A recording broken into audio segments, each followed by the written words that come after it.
Hadirin jemaat Allah yang Allah, kalau kita cermati perjalanan hidup manusia di dunia ini,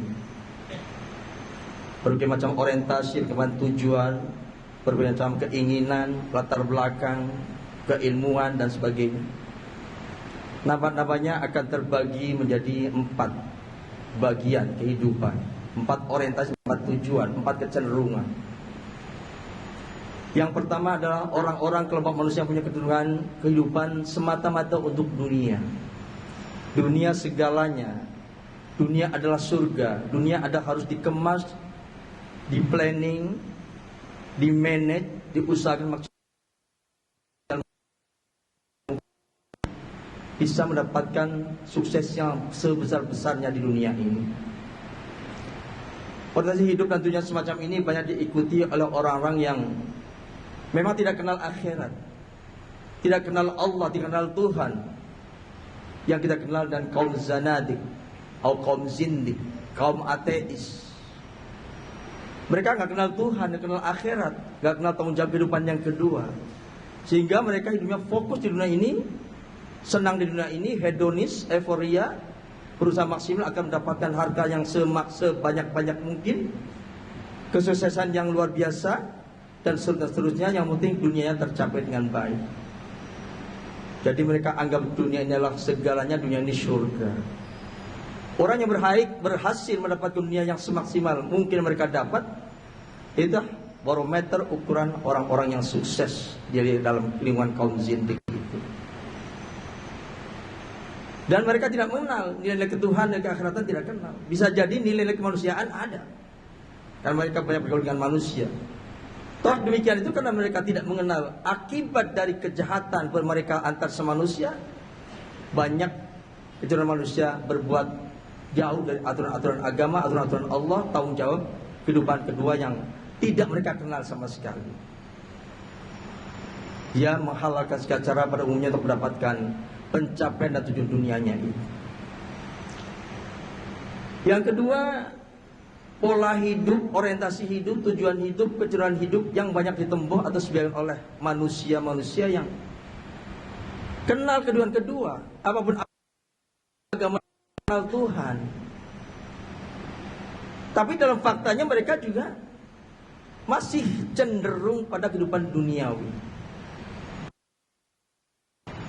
Agama, kenal Allah SWT, tapi tidak sedikit antara kita masih berorientasi pada kehidupan duniawi ini, hubbud dunya. Dan ini bahkan mungkin bisa dilihat dari sebagian besar, wa in tutik aktsaru man fil ardi yudilluka an sabilillah. Kalau kalian mengikuti keinginan sebagian besar manusia yang ada di bumi ini, maka kalian akan tersesat jalan Allah. Itu artinya pernyataan Allah yang menunjukkan memang lebih banyak manusia cenderung pada kehidupan dunia, walaupun dia punya level agama, punya mengenal Tuhan, mengenal akhirat. Tapi faktanya hubbud dunya, cinta dunia masih menggelegak, masih menguasai dirinya, masih bisa menguasai kehidupannya.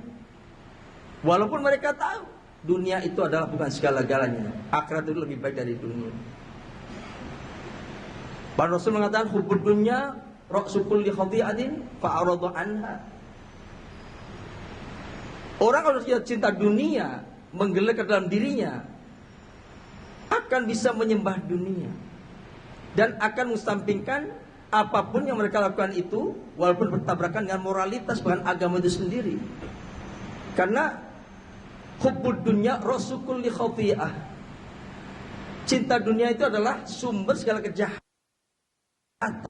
Orang sudah punya orientasi dunia yang berlebihan itu, tidak mengenal undang-undang agama bahkan dalam suatu saat. Karena kita butuh, mereka butuh, bagaimana tujuan dunia itu bisa tercapai. Dan istilah sekarang bisa saja menghalalkan segala cara. Dan faktanya ada di depan mata kita bisa melihat sekarang. Kemudian ideal, sangat baik, yaitu yang diajar Rasulullah SAW dari pesan Allah sebagai utusan Allah, yaitu kita beruntung menjadi umat Muhammad Rasulullah SAW, hamba Allah, karena kita diberkati oleh Rasulullah ada namanya keseimbangan hidup. Dunia dan kesempurnaan hidup akhirat. Dunia dan akhirat harus seimbang. Maka orang yang tadi gariskan oleh Allah dalam ayatnya itu, famin nasi may yaqulu amanna may yaqulu rabbana atina fid dunya wa ma lahu fil akhirati min khalaq. Jadi ada orang manusia yang cenderung ke dunia ini dikatakan oleh Allah, minta pada Allah untuk bisa mendapatkan kenikmatan dunia, tapi di akhirat kelak mereka tidak dapat apa-apa. Tapi kita umat Islam, umat Muhammad ini beruntung sekali karena kita tergolong orang-orang yang insya Allah punya kecenderungan semangat untuk bisa menyeimbangkan, mencukupkan, mensebandingkan kehidupan dunia ini dengan kehidupan akhirat. Yang sa'idun fid dunya wa sa'idun fil akhirah. Kita bisa berharapkan untuk bisa menggapai kebaikan di dua kehidupan itu. Sa'idun fid dunya wa sa'idun fil akhirah. Tercermin bahwa kita faminhum may yaqulu rabbana atina fid dunya hasanah wa fil akhirati hasanah wa qina adzabannar. Di antara mereka, mudah-mudahan termasuk kita, mohon pada Tuhan mereka, Tuhan kita Allah Subhanahu wa taala, ya Allah, berikan pada kita kebahagiaan dunia dan kebahagiaan akhirat, dan jagalah kita dari siksa api nerakanya Allah Subhanahu wa taala. Namun lagi-lagi dalam faktanya dan sekalian, memang betapa susahnya bisa menseimbangkan dua macam kehidupan itu hadirin sekalian. Betapa sekarang itu godaan luar biasa. Kehidupan hidup dunia, hedonisme, euforia, tantangan hidup, musuh-musuh baik yang kelihatan atau tidak kelihatan sudah luar biasa. Ada di dunia mereka berusaha untuk menyesatkan kita, bahkan ada dari nafsu diri kita sendiri, nafsu bahimiyah,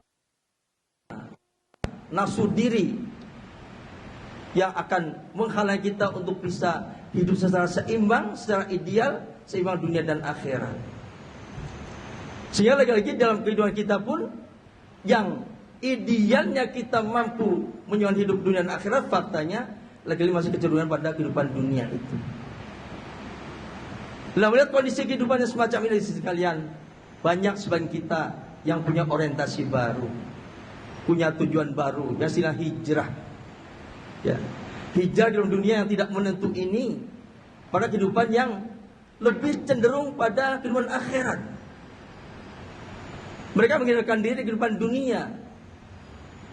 Mereka berusaha meninggalkan kehidupan dunia menuju pada kehidupan akhirat, yang kita kenal dengan kehidupan zuhud, yang oleh sebagian kita biasanya dicermati dengan sikap nyinyir, sinis, eksklusif, mengada-ada, tidak realistis. Tapi nampaknya tatkala melihat kehidupan dunia sekarang ini, lebih banyak cenderungnya untuk kehidupan dunia juga, yang labelnya orang beragama, yang kenal agama. Why not? Mereka punya orientasi, punya sikap untuk hijrah pada dunia yang hiruk pikuk tidak menentu ini, pada kehidupan yang zuhud. Dan orientasi hidup pada yang zuhud ini adalah bukan orientasi yang baru. Itu sudah ada pada zaman Rasulullah, itu sudah ada di zuhud itu. Kalau kita cermati Rasulullah SAW, apa bisa dipastikan? Rasulullah zuhud juga. Rasulullah sangat minim kehidupannya untuk duniawi ini, bahkan lebih cenderung pada kehidupan akhirat. Bagaimana nggak zuhud seorang Rasulullah yang bisa minta apa kepada Allah? Bahkan minta gunung emas pun Allah kasih, kekayaan yang melimpah Allah kasih. Harta istrinya pun banyak, kalau dia menghendaki untuk bahagia dunia ada. Faktanya beliau sering kelaparan, 3 hari nggak makan, perutnya diganjal batu. Surah Khadijatul Kubra, orang yang kaya raya luar biasa, hadiahnya habis hartanya untuk agama sampai menderita. Pada ujung kehidupannya tatkala sakit dengan mata kuyu, begitu menyedihkan, kurus, Rasul memandang beliau sampai ada kecenderungan begitu kasihannya sama beliau, sampai Rasulullah tanya pada Sayyidina Khadijah, ya Khadijah, apa kamu nyesal menjadi istriku? Hartamu habis, sekarang kamu kehidupannya semacam ini. Apa kata Khadijah? Aku tidak menyesal. Aku tidak mementingkan dunia. Zuhud artinya, aku masih punya Allah dan Rasulullah SAW. Bahkan sampai mengatakan, tatkala tulang belulangku, tatkala aku mati, masih dibutuhkan untuk dakwahmu, untuk agama kita Islam, silahkan manfaatkan tulang-tulang belulangku, kata Sayyidah Khadijah.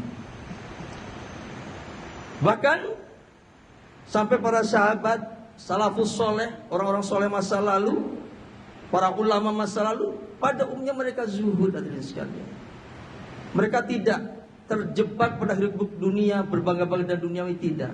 Punya ilmu dimanfaatkan semata untuk mengajarkan, mengajar untuk agar umat terselamatkan dari kesesatan dunia. Artinya apa? Tatkala sekarang ada orang punya cenderungan untuk zuhud, kita harus merubah sikap.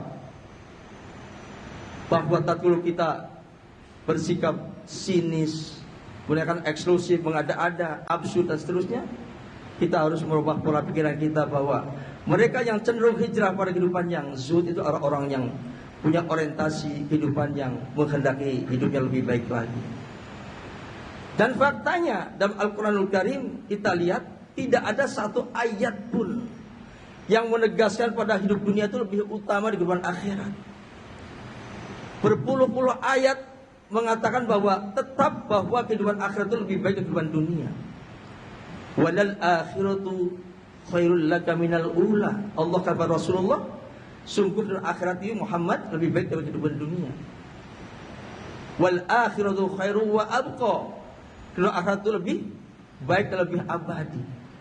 Bahkan ayat saya bacakan di awal khutbah tadi, wa ma hadhil hayatud dunya illa lahu wa la'ib. Tidak kehidupan dunia ini melainkan permainan senda gurau saja.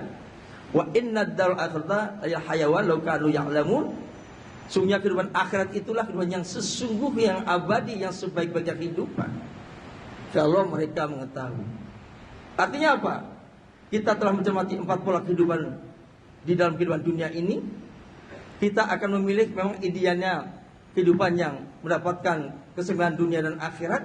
Tapi kita untuk berusaha maksimal pada hidup keseimbangan dunia akhirat itu, benar-benar kita bisa merealisasikannya dengan sebaik-baiknya. Kalau tidak, ada kedudukan pada kehidupan zuhud, why not?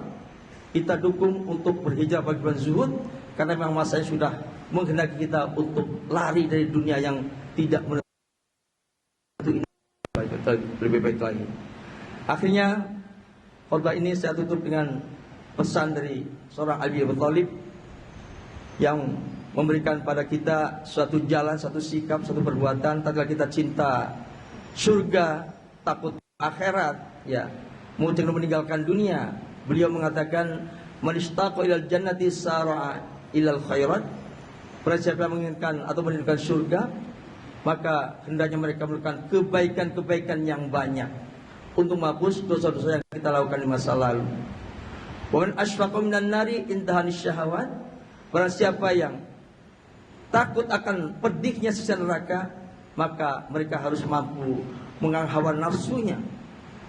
Wa man tayaqqana bil maut in hadamat al-ladzat. Barang siapa yang meyakini bahwa mati pasti akan merenggutnya, mereka harus bisa menghindarkan diri dari keterlenaan kesenangan duniawi yang begitu menggoda kita. Wa man arfad dunya hanat al-musibat. Dan barang siapa yang mengetahui tipu daya dunia, hendaklah dia waspada.